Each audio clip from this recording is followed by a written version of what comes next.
Well, first of all, really honored to be here in many different ways. It's amazing that God has taken my life from where it was at one point to where it is today. To begin, I'd like to introduce the joy and reason that I have the opportunity to speak. This is my wife, Jenny. I have 3 of my 4 here. I have Sheridan, my oldest, and then Isaac and Rumana are my 2 children adopted from Ethiopia. So today what I really want to do is talk about what I feel is the antidote. In other words, the inoculus of abortion. Because we're here about saving life. And a lot of times women are placed in a place of burden, of hardship, of fear, because they don't know what to expect for that life that they've been given. And adoption is a beautiful, amazing option for them to find a great life for their child. And one of the most important things we can do is inform young women or older women, whoever it is, that there is resources, there are families, there are people out there who want to love that child. And we want to give that child a chance. So today what I'm going to do is I'm going to talk about some of the basic realities of what adoption is, all the different forms to it, and I might wake you up a little bit with some of the statistics too. All right, so I'm going to pretend to figure out how to change this. There we go. All right, so why I do this work. This is my family, and it's hard to believe that it's been 2.5 years since Isaac and Rumana have been home. It was quite an epic journey for us to adopt. We had gone through some real rough times to get through law school. I had already had our 2 older sons, and by the time we came out, we were not in a position to adopt financially or any other way. We found out that we could not have more children, but we decided to take the leap of faith anyway. And we did a lot of fundraising, and we did a lot of efforts, and amazingly, in 12 months, God brought them home. And I'll tell you some more pieces of that miraculous journey as we go along. So why do I do this? First and foremost, because I know that our God called us to. Scion Tree is our nonprofit, and I'll give you more information about that. We do that independently, separate from my work with the law firm. But Romans 8 is the core of what Scion Tree is really about. So Romans 8, 14 through 16. For those who are led by the Spirit of God are the children of God.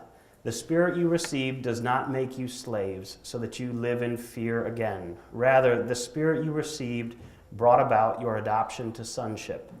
And by him we cry, Abba, Father. The Spirit himself testifies that with our spirit that we are God's children. Now, if we are children, then we are heirs, heirs of God and co-heirs with Christ, if indeed we shall share in his suffering, in order that we may also share in his glory.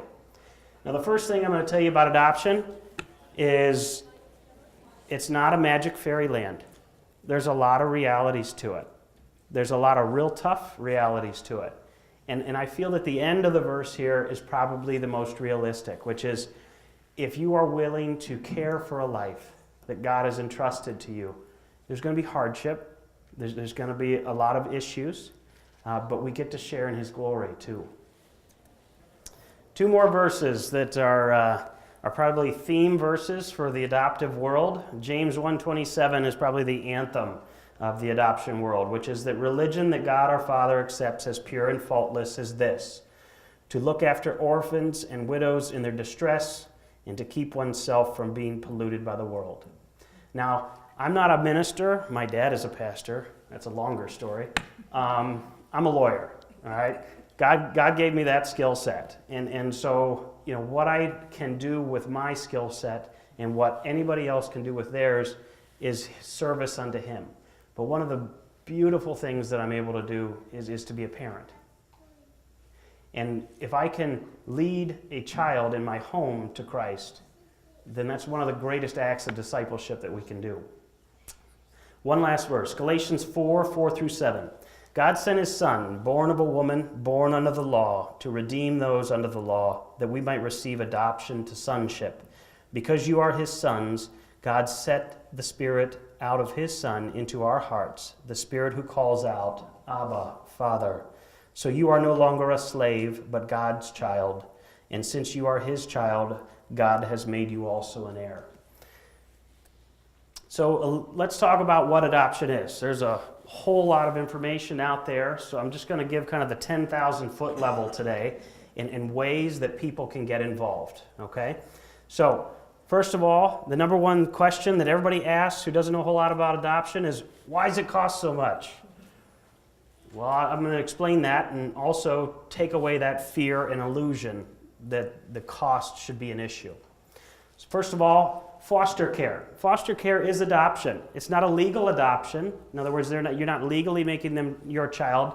But you know what? I know some amazing foster parents who they become their children in spirit, in emotion, and there are so many children out there that need a loving home and a loving example, even if it is not full adoption. Second type of adoption, the first legal form, is foster adoption. All right, and this is support for some of the most broken children in our society around us. You can adopt from the foster system, all right, in the United States, and we'll go through some pretty tough statistics out there too. First of all, for foster adoption, it is very inexpensive. It's about opening your heart and your home. Then there's step-parent adoption. A lot of people don't think about this one because it's kind of, a lot of people think it's a sideline. But actually, step-parent adoption is really significant in our country. For one child to have two legal guardians is very important, and to also fill a role of complete acceptance of that child. Then there's private adoption, this is an attorney adoption. This is the kind I do. This is where God really brings amazing facts together. I mean, just literally facts and circumstances you would never guess. I recently completed an adoption of a little girl from Los Angeles to Ohio, and it happened in like 4 weeks, and it was just crazy. but it was so much fun to be a part of. It was really exciting. And there's a lot of really neat aspects to private adoption. Domestic agency adoption is probably the most common here in the United States, and the first thing I'll tell you is that it's growing. Adoption, 30, 40 years ago was, thought of as a way to complete your family if you couldn't have children. Well, I believe that the church in America is finally growing beyond that. They are understanding that adoption is a calling, that it's a commandment, and that we as a body should make every effort to bring children into our homes, to give them the opportunity to raise them as disciples. So domestic agency, we're going to talk about some of the specifics on domestic agency adoption and give you some great resources too. International adoption. I titled this one as Worlds Apart and Tragedies Beyond Our Comfortable Suburban Imaginations. Just as a sideline, my grandfather was a missionary to Mexico for 50 years, and I saw some of the most terrible parts of Mexico. I'd never seen anything until I went to Ethiopia. I heard that Haiti and parts of India are similar, but there are tragedies beyond our comprehension. I stepped over dead children on the street. I saw masses of children running the streets naked like dogs. In Ethiopia alone right now, there's there's about 15 million orphans in Ethiopia alone, and they have an average life expectancy of 8 years. So we'll talk about some of those realities. So specifically the cost. What's the real cost? The real cost is, and these statistics are from UNICEF, 2013, 150 million orphans worldwide. The average life expectancy globally is 8.3 years. The lowest life expectancy is India, which is less than 5. 150,000 children in the U.S. foster system. So foster care. What's the cost of foster care? Nothing. The state will pay you. All right? So for foster adoption, the state will actually cover all the legal services. They'll even pay a subsidy for that child for life. Some states are much stronger than others. Ohio's pretty good. Kentucky's amazing. So if you were looking at foster care, Kentucky has unbelievable opportunities for those children. All right. Foster adoption, there's a $3,000 expense that can be subsidized and repaid by the state. So to put things in perspective, what is $3,000? I couldn't take my family to the beach for less than $3,000 for a week. And you're going to change a life forever. Step-parent adoption. What does it cost to really make it formal, to make that child a part of your life forever? About $2,000. A lot of people spend more than that on television now. Private adoption. It varies a great deal on the complexity, but on average about $6,000. All right? The average American home in the United States spends over $6,000 each Christmas. So can you skip Christmas one time? Change a child's life forever. Domestic agency adoption is about $20,000 because of all the wonderful people that help provide the services. Not one person in this room would probably think that $20,000 is excessive to buy a car. International adoption, it varies again by country and timing, but roughly $30,000. A simple new minivan these days costs more than that. And that's a car that'll last you maybe 6 years. So specifically, foster care. Foster care is about being an example of love. As a foster parent, you may be able to be the only good example of love these children will ever experience. Just in Cuyahoga County alone, there's an enormous need for good homes that can be trusted. Who can be a foster parent? Anyone with a home and willingness to love. The age and accommodation restrictions are very liberal. The best homes for foster parenting right now are couples mostly in their young 50s who have grown children, who are willing to take a second adventure and help raise children. All right, so state support. Each of the states vary, but it's a really an amazing opportunity.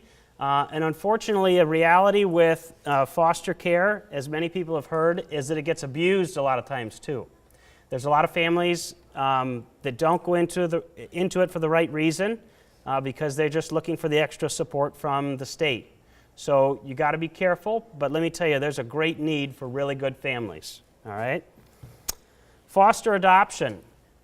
Two real principles in foster adoption, and Stacy Braun from Spirit of Faith can answer these much better. But specifically, if you're willing to consider adoption of foster children, you need to be very intentional about it.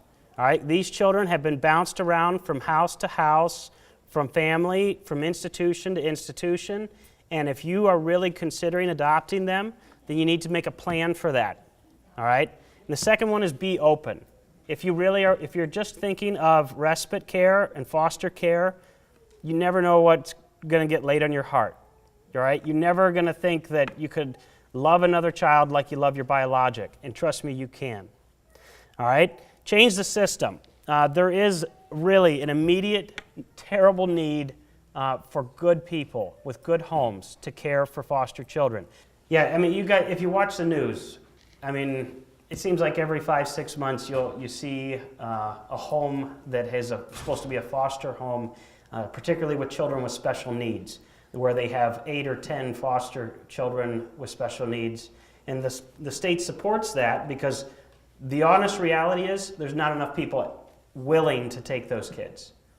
So we ask ourselves, we see that news article about, like the Grendells who had 12 kids with severe special needs. You ask yourself, how does that ever happen? Well, because there's nobody else stepping up to take the kids. So something to think about. All right, step-parent adoption, be a hero. All right? One of the most important things to realize is that we're not called to judge. All right? Difficult things happen in life.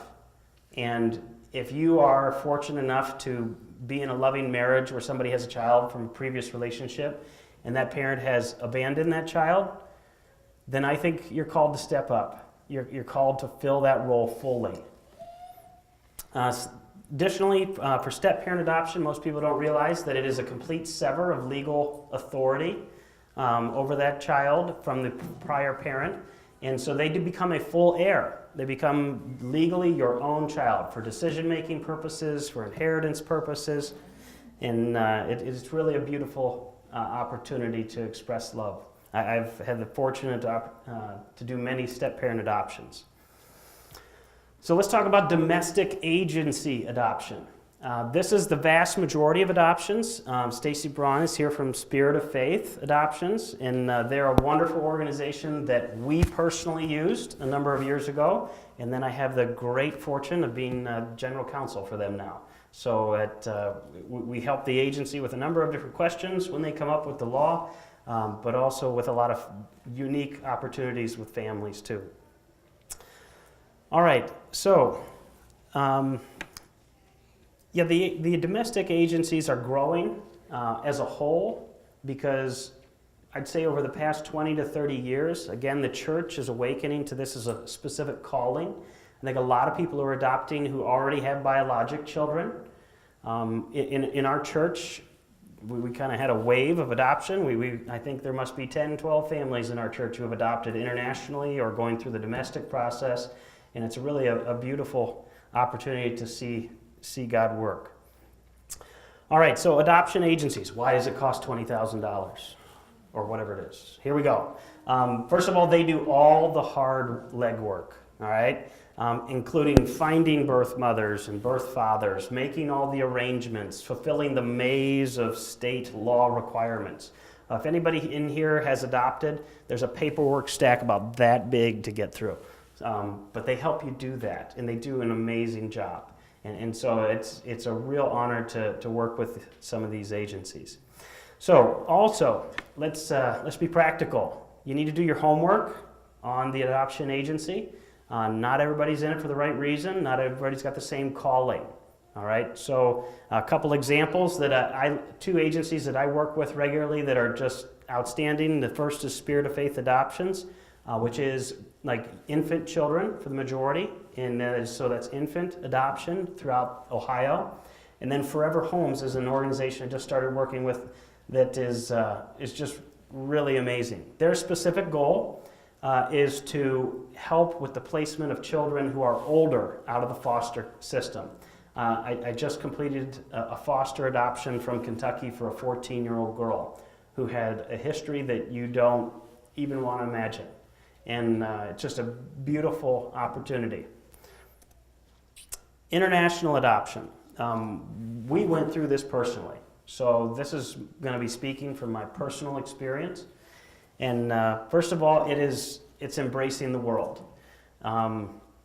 We live in a little lily-white suburban town on the west side of Cleveland. And let me tell you, I'm so thankful to be a family of color in that town. People see us, we certainly stick out in the crowd, and I have had more opportunities to share my faith because people notice us than I ever have before. The biggest thing is that it's changed me and my wife and my older children as much as it's changed our adopted children. It's really reshaped our focus in life in what we feel we're called to do. So, children with special needs, all right? Internationally, the need for people to adopt special needs children is just beyond comprehension. Number one, because most of the developing nations don't have the resources to care for those children, so they are the highest mortality rate. And they're also genuinely, there are a lot of people who, when they are going through the adoption process, say, I want a healthy child. And there's nothing wrong with that. We all want a healthy child. But I got to stop for a second to share a little bit of our own story. So our second biologic son was born with a physical birth defect. And we went through all the treatment to help him walk. And he was released at 4 years old. And so when we went to adopt, we said, all right, we can handle a physical birth defect. Check that one off, All those other diseases, no thank you. All right, so we didn't put those on there. But our agency, what that did is that put us in one of two categories. There's everybody who wanted a healthy child, And there's the we will consider. All right. So the we will consider, you got all the emails. All right. So all the emails about all the kids with the really significant needs. Well, it was May of 12. All right. May of 12. We got an email and it said baby girl with special needs. And we open it up, we get some information. It says baby girl placed at 14 days, under 4 pounds, potential heart condition, tested positive for hepatitis B. I'm like, Hep B, all right. I think I had a shot for that. I'm not sure exactly what that is. But we were immediately drawn to her, and so we did some homework, Google on WebMD, what is Hep B? All right. It scared the daylights out of us. Infant exposure to hepatitis B, 90+% of the time turns chronic, which means liver failure and lymphokemia and a life expectancy of about 10 to 12 years. So we were floored. I'm like, all right, hold on. All right, God, are we really willing to take that? Are we really willing to bring a child into our home that our other children will fall in love with and watch die? So, to be honest with you, we were stunned. And I think my wife and I both, for the first time in our lives, we really threw out a fleece. We said, all right, God, if this is our daughter, then you're going to bring us a little boy. Because we always knew there was supposed to be a little boy. And so we said, it's in your hands, God. Well, there hadn't been a little boy available for a couple months. But Isaac showed up the very last day that we could submit paperwork. So we accepted Rumana. And Isaac is a miracle too. He was a street child. He was on his own at 18 months. And at 2 years old, he was pretty significantly injured. He was kicked by a mule, several ribs in his back broken. By that time, he was horrifically malnourished and had a number of other diseases. But it took them both. And the reality is you don't know. You do not know most of the real medical history of these children. You don't know the social history. Many of these children have been horrifically abused. But we accepted them anyway because we felt that the adoption wasn't for us. It wasn't for us to have a pretty little family. It was for us to participate in God's suffering so we could see His glory. So here's the miracle. We lined up the best doctors at the Cleveland Clinic. We bring them home. We go to the specialist. We get all the blood tests. And we find out a month after we got home that Rumana's system beat it.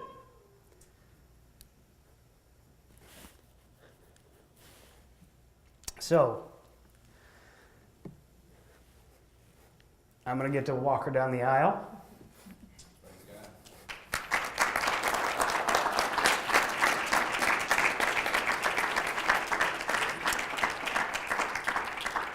And a very broken little boy now runs like the wind on the soccer field. So that's what set me on fire for adoption. I was generally a business attorney and civil litigator before that, but I just knew I had to get involved. So, international adoption, there are no guarantees. You are opening your heart and your home and saying, I'll take whatever God brings me. And you need to accept that. And if you're really open to it, He'll find a way. You'll never be the same. You will be immersing your life into some of the most difficult parts of the world. And the perspective of what we do on a daily basis here will change forever. There's something called re-entry. And if you've been a missionary to a really hard part of the world or had the kind of experiences we have, you literally are in a shock when you come back because you've seen, children starving to death. And I drive by a BMW and $1 million house and we spend $50 on dinner and so it's a shock, and we become desensitized to what our real opportunities and abilities are here. So we wanted to be intentional about not going back to that life and not just living day to day. To do that, we started a nonprofit. It's called Scion Tree. Scion is the technical term for meaning grafted in. And we are grafted into the body of Christ, just as my 2 adopted children are grafted into my family. And we are accepted as sons and daughters. So Scion Tree does 3 main things. We surround the adoptive family, whether that means helping with fundraising, with information, with counseling, with any type of resource that you can do. The second is orphan care, direct orphan care, both in the United States domestically and with other organizations internationally. The third is that we focus on advocacy. Now, because that's my tool set, I get to advocate for their rights. We've been able to work with a number of organizations and legislative bodies to try to make positive changes for children. So I'm also completely humbled and grateful to be a part of the firm that I am. My partner is an amazing guy, and God really brought us together. He's an elder of a local church. He's got 4 kids of his own. And let me tell you how beautiful it is to start each week with prayer. And so that's a rare opportunity in my field. But I'm honored to be a part of that. And I'm really honored that every person that God's brought us since we began that firm is of the similar faith. And that we've been able to maintain our values and our convictions, and we get to live like that every day. So it's really a special thing to be a part of. So this is some of my firm here. We're actually bigger than that now. It's pretty crazy. And it's only been 3 years. So, well, there's 2 real pieces to state adoption, domestic adoption. All right, so domestic adoption, if you are adopting a child from a birth mother and birth father in Ohio, and you're going to finish the adoption in Ohio, there's no interstate placement. So you only have state laws to deal with.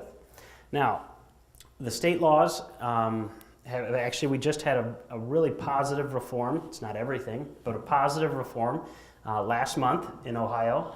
We specifically now have the ability to prevent a contested divorce between a biologic father and a birth mother who has already placed the child. So time sequence is really important.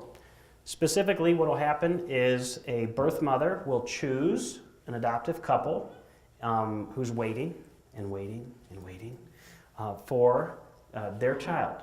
And she will choose them. They will get to meet each other beforehand, but there is nothing legal that can take place until 72 hours after the birth. So 72 hours after the birth, you can execute what's called a permanent placement agreement, and a birth mother can be placed with the adoptive family. Well, until just last month, there was a mechanism by which a biologic father who wished to contest the adoption could file a custody case before the adoption case is finalized and stop the adoption. Well, thankfully, we now have a notice mechanism. So you've probably heard about like the putative father registry. We now have a notice system so that you can, give that birth father notice that the adoption is going to take place beforehand, which I think is absolutely the right thing to do because fathers are just as much parents. All right. So we now have a notice system so that the fathers can be specifically informed, and they get to participate in the whole adoptive decision of whether to place that child. That was a nice catch. So, those are real positive changes. All right. Now, unfortunately, there's a lot of states still like that that have that loophole that you can file a custody suit to stop the adoption. And there's a lot of heartache in that because the baby is already with the adoptive family, and you end up giving them back. I lost one of those a couple years ago, and it was probably one of the hardest cases because the biologic father didn't want the child. He just wanted to hurt the mother, just wanted to hurt her. And so he didn't even end up with a child. His mother did. but yet the child had to leave this wonderful young family where she had been from 72 hours until 6 months. So there's a lot of real risks and heartache in it. Now, I'm happy to say that that family has another child now, adopted, that's finalized. So, doesn't the biologic father have to show some kind of support throughout the pregnancy to have any claim? there's a rule in Ohio right now that a biologic father can not object if he provides what's called no de minimis support for 1 year. Unfortunately, we had a court in Ohio that said $10 was support. So that's a tough case we're trying to beat on that one. All right, I will talk about my profession real quick. Why does God give the skill set of Christian lawyers to so few people? Thank you. That's a truth. That's a truth. And I will certainly stand up in my profession and say that it's a hard profession. It's a hard profession to really live out Christian values because there's such a press by a lot of people in different arenas to advocate positions that aren't your own. And as an attorney, it's difficult because when I represent someone else, I'm advocating their values and their rights. And in many positions, especially bigger firms, you don't have that option. You get fired, all right, if you don't stand up for what they ask you to. So unfortunately, there's a lot of people in the legal community that succumb to a position that, hey, I'm just doing what somebody else is asking me. I don't have a personal stake in this. And so that's hard. The second major reason that most of society doesn't understand the legal profession and convictions is that as an attorney, you take a lot of hard positions that are very complex. All right? I'm going to give you an example and shock some of you. I've done about 35 divorces. It got quiet. I worked at a prior firm that did family law, and I was forced into it. And I hated it, and I hated it, and I swore I would hate it. And I found out it was really about broken people. It was really about broken people. And lots of broken homes and broken hearts. Now, I had the honor of being one of the few family law attorneys that got to stop 10 divorces in the middle of the case. So that was cool. But it didn't always happen. Now, I'm eternally grateful that I'm not still doing that work. Because it's really difficult. But if you talk about a Christian lawyer in the middle of the battlefield of the hardest part of the law, that's it. And I'll be honest with you, I didn't meet another Christian domestic relations attorney for 4 years of practice, not one. So where are we really, being a mission field? All right, next question. How can we get more interest on adoption as an option via churches? Are there models of this occurring? You betcha. There's great stuff happening. If anybody's heard of Christian Alliance for Orphans, all right, is a big national organization. They do Orphan Sunday. It is really cool. Some big funds, big organizations supporting that. Stephen Curtis Chapman has Show Hope. There's a lot of, there's big Christian bands that specifically are focused on adoption and helping adoption. I'm going to a Third Day concert tonight, all right? And Mac Powell adopted some kids, and so there's a lot of people in the Christian community who are moving this forward, and I'm really excited to be a part of it. Scion Tree is an example of that, our local organization. It's really about families perpetuating this. And our own personal experience was we didn't know any adoptive families until we started. All of a sudden there's like 15 around us, and we got to help 8 other kids just within our community come home and be adopted. And here's the big point. I'm here today at an anti-abortion rally because we have the hope elixir.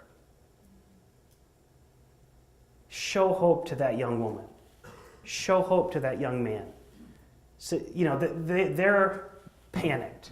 They're the professional woman who says, I can't right now. I'm a single mom of 3. I can't have another kid. What do I do? We'll say, we'll take them.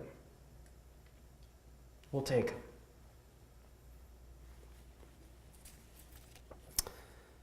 How do you get adopted children on your health care since you're not your biologic?